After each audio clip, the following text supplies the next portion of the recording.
The chilling mystery of the investor murders, Alaska's unsolved tragedy. In today's episode, we dive into one of the most chilling and perplexing true crime stories to ever emerge from Alaska, a case that has haunted investigators, families, and communities for nearly 4 decades. This is the story of the investor murders, a tragedy that unfolded on September 7, 1982, in the small fishing town of Craig, Alaska. It's a tale of mystery, betrayal, and unimaginable loss, a mass murder aboard a fishing vessel that left 8 people dead, including a young family and 4 crew members. Despite years of investigation, countless leads, and even a high-profile trial, this case remains unsolved to this day. So grab your coffee, settle in, and prepare yourself for a journey through the cold waters of Alaska's Prince of Wales Island, where darkness descended upon a quiet harbor one fateful autumn evening. By the end of this story, you'll understand why the investor murders are considered not only the largest mass killing in Alaskan history, but also one of its greatest. Craig, Alaska, is about as remote as it gets. Nestled on the southern tip of Prince of Wales Island, the 4th largest island in the United States, it's accessible only by boat or plane.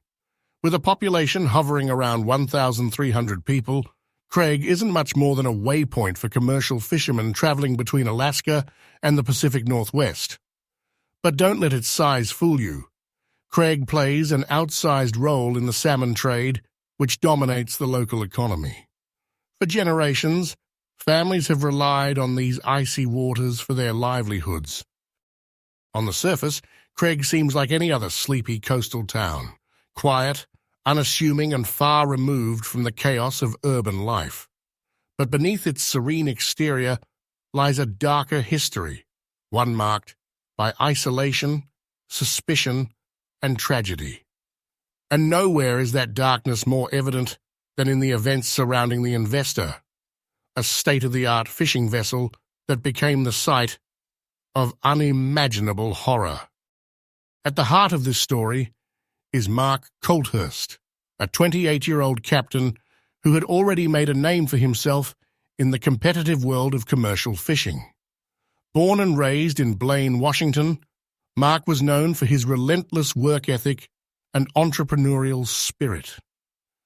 By the age of 28, he had saved enough money to purchase the Investor, a sleek 58-foot fishing vessel worth over $750,000.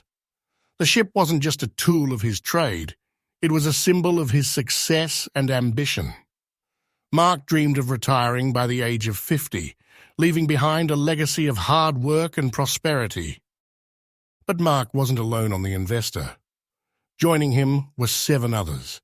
His wife, Irene, who was 3 months pregnant, their 5-year-old daughter, Kimberly, and 4-year-old son, John, and 4 young deckhands, Chris Heyman, Dean Moon, Jerome Keown, and Michael Stewart.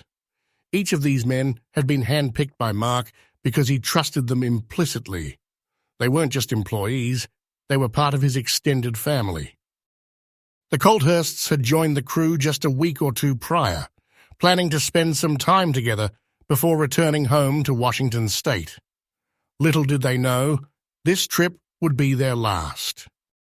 On Sunday, September 5, 1982, the Investor pulled into Craig's North Cove dock after a successful week of salmon fishing.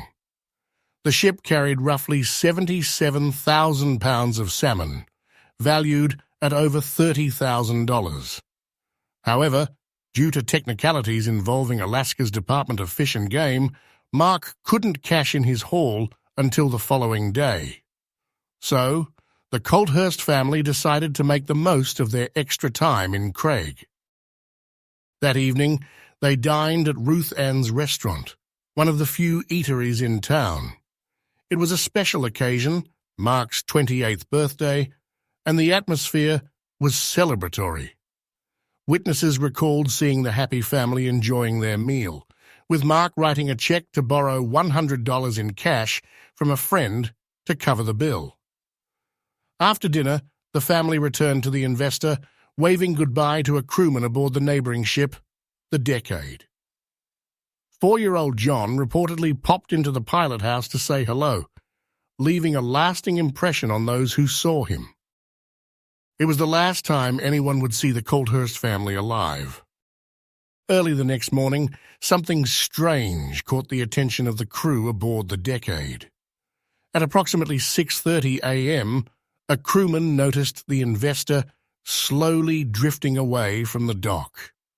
The expensive tie-down lines that should have secured the ship were mysteriously left behind on the deck of the Decade. Through the glass windows of the pilot house, the crewman spotted what appeared to be Mark Colthurst steering the ship. He waved, and the figure waved back. But there was something odd about the way the ship moved.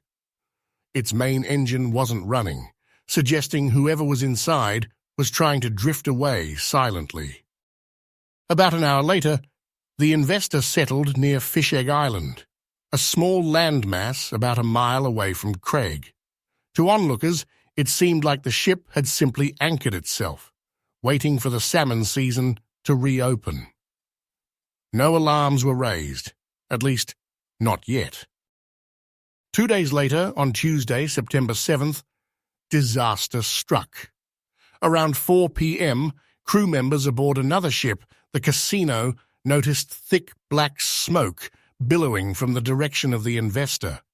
Realizing the severity of the situation, they rushed toward the burning vessel, hoping to help extinguish the flames and rescue anyone on board.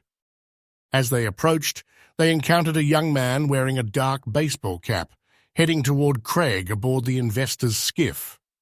He claimed to be seeking help, but his behavior struck some as suspicious.